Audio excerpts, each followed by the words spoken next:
ಕರ್ತವ್ಯ ನಿರ್ವಹಿಸ್ತಾ ಇದ್ದ ವೇಳೆ ಬಸ್ ಚಾಲಕ ಮಾರ್ಗ ಮಧ್ಯೆಯೇ ಬಸ್ ನಿಲ್ಲಿಸಿ ನಮಾಜ್ ಮಾಡಿ ನಿಯಮ ಉಲ್ಲಂಘನೆ ಮಾಡಿದ ಘಟನೆ ಹಾವೇರಿಯಲ್ಲಿ ನಡೆದಿದೆ. ಈ ವಿಡಿಯೋ ಸಾಮಾಜಿಕ ಜಾಲತಾಣಗಳಲ್ಲಿ ವೈರಲ್ ಆಗ್ತಾ ಇದೆ. ಘಟನೆ ಕುರಿತು ಸಾರಿಗೆ ಸಚಿವರಾದ ರಾಮಲಿಂಗಾರೆಡ್ಡಿ ಅವರು ವಾಯುವ್ಯ ಕರ್ನಾಟಕ ರಸ್ತೆ ಸಾರಿಗೆ ಸಂಸ್ಥೆ ವ್ಯವಸ್ಥಾಪಕ ನಿರ್ದೇಶಕಿಗೆ ಸೂಚನೆ ನೀಡಿದ್ದಾರೆ. ಸರ್ಕಾರಿ ಸೇವೆಯಲ್ಲಿ ಕರ್ತವ್ಯ ನಿರ್ವಹಿಸ್ತಾ ಇರುವ ಸಿಬ್ಬಂದಿ ಕೆಲವು ನೀತಿ ನಿಯಮಗಳನ್ನು ಕಡ್ಡಾಯವಾಗಿ ಪಾಲಿಸಲೇಬೇಕಿರುತ್ತೆ.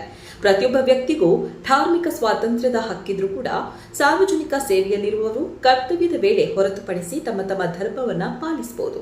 ಆದರೆ ಕರ್ತವ್ಯದ ಸಮಯದಲ್ಲಿ ಮಾರ್ಗ ಮಧ್ಯದಲ್ಲಿ ಬಸ್ ನಿಲ್ಲಿಸಿ ಬಸ್ನಲ್ಲಿ ಪ್ರಯಾಣಿಕರು ಇದ್ದಾಗ ನಮಾಜ್ ಮಾಡಿರುವುದು ಖಂಡನೀಯ ಎಂದ ಅವರು ತಪ್ಪಿತಸ್ಥನಿಗೆ ಸೂಕ್ತ ಶಿಕ್ಷೆಯ ಕ್ರಮಕ್ಕೆ ಆದೇಶವನ್ನು ನೀಡಿದ್ದಾರೆ.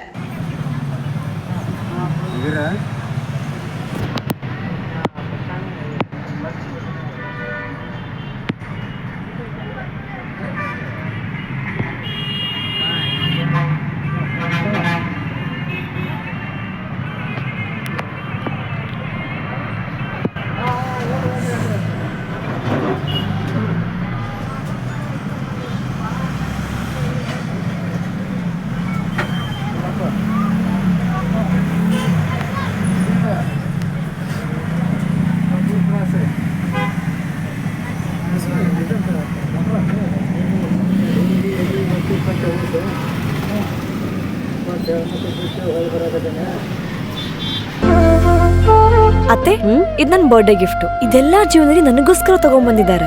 ನಿನ್ ಮೇಲೆ ತುಂಬಾ ಚೆನ್ನಾಗಿ ಕಾಣುತ್ತೆ. ಇದು ತುಂಬಾ ಚೆನ್ನಾಗಿದೆ ಅಲ್ವಾ? ತುಂಬಾ ಚೆನ್ನಾಗಿದೆ.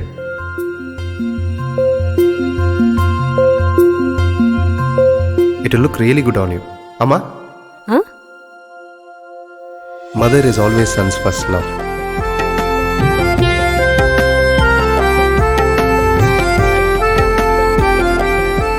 ಪ್ರತಿ ಪೀಳಿಗೆಯ ಪ್ರೀತಿಯ ಮಳಿಗೆ ಜಿಎಲ್ ಆಚಾರ್ಯ ಜ್ಯುವೆಲರ್ಸ್.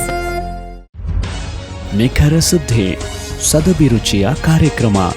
ನೀವು ನೋಡ್ತಾ ಇದ್ದೀರಾ ಕಹಳೆ ನ್ಯೂಸ್, ಸಮಾಜದ ಜಾಗೃತಿಗಾಗಿ ವಸ್ತುನಿಷ್ಠ ವರದಿ.